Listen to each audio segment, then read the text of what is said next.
আসসালামু আলাইকুম। আমি মাহফুজা আক্তার ডলি। আমি একজন পেশায় ব্যাংকার। আমি বাচ্চাদের নিয়ে কাজ করছি। তার মধ্যে থেকে কিছু আমি আপনাদের সাথে শেয়ার করতে চাচ্ছি যে বাচ্চাদের কিছু জিনিস অবজার্ভ করলে আপনি বুঝতে পারবেন আপনার বাচ্চা কোন দিকটা তার খুব সুন্দরভাবে গড়ে তুলতে পারবেন।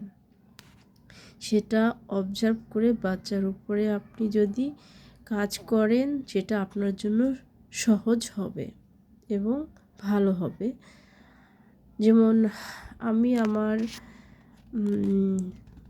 বাচ্চাদের মধ্যে দেখতে পাই, তার ভিতর থেকে আমি একটা জিনিস আপনাদের কাছে তুলে ধরব। যেমন প্রাণীদের প্রতি তার মায়া এবং ভালোবাসা, সেটা আমি আমার বাচ্চাদের মধ্যে দেখতে পাই, যেটা আমি আলোচনা করব আপনাদের সামনে। যেমন 2 দিন আগে আমি অফিসে আসার পর কিছুক্ষণ আগে আমার মেয়েটা ঘুম থেকে উঠে গেল এবং উঠে যাওয়ার পরে সে পরপরই, যেহেতু বাসায় একটা মুরগি পালা হয় যেটা আমার মা পালেন, তার সাথে সাথে সে যেখানটা মুরগি রাখা হয়েছে ওই বাক্সটা খোলা থেকে মুরগিটা বের হয়ে আসলো এবং সে ঘুম থেকে উঠি তাই মুরগির কাছে গেল এবং দেখলো মুরগিটা কি করছে এবং কি খাচ্ছে। আমার মুরগিটা যখন ছোট ছিল তখন থেকে সে মুরগির প্রতি তার একটা ভালোবাসা এবং মুরগিকে কি খাওয়াবে না খাওয়াবে সে সবসময় ব্যতিব্যস্ত থাকতো। যাই হোক, মুরগিটা প্রায় অনেক 2-3 মাস ভালোই বড় হয়ে গেছে।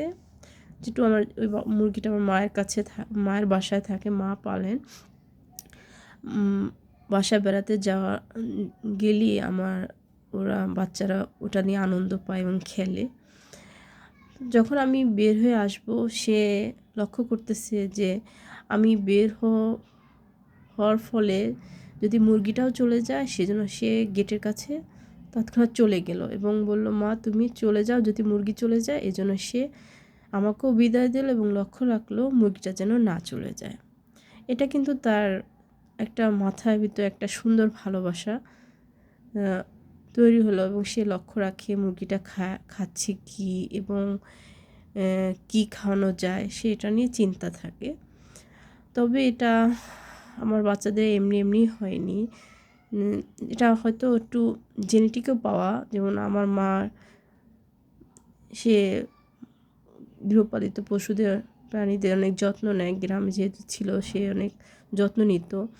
একদিকে আমার শাশুড়ি মা খাবারের উচ্ছিষ্ট যে হাড্ডিগুলো থাকে সেগুলো জমিয়ে রাখে রাস্তার কুকুর বিড়াল যেন খেতে পারে, এই দিক থেকে লক্ষ্য করে।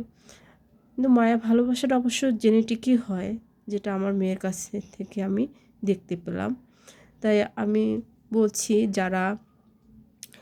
যাদের ঘরে বাচ্চা আছেন তারা যদি সন্তানদের কিছু দেখে শুনে উপলব্ধি করতে পারেন এবং বাচ্চার ভিতরে কোন জিনিসটা আছে, কোন কোয়ালিটি আছে এবং ওটা নিয়ে প্রশংসা করতে পারেন, নিশ্চয়ই ওদের ভিতরে একটা সুন্দর একটা ভালোবাসাও সৃষ্টি হবে এবং তার নিজের কাছেও নিজের ভালো লাগবে এবং ওটা নিয়ে প্রশংসা করলে তো আরও বেশি ভালো, সে নিজেকে আরও তুলে ধরতে পারবে এবং এটা নিয়ে সে অনেক সুন্দর থাকবে। আর বাসায় পোষা প্রাণী থাকা আরও বেশি ভালো, যেটা মন মানসিকতা শান্তি সৃষ্টি করে এবং গাছ থাকলে গাছের যত্ন নেওয়া, একটা দায়িত্ব দিয়ে দেওয়া, যা বাচ্চাদেরকে ভবিষ্যতে সুন্দর করতে অনেক সাহায্য করবে।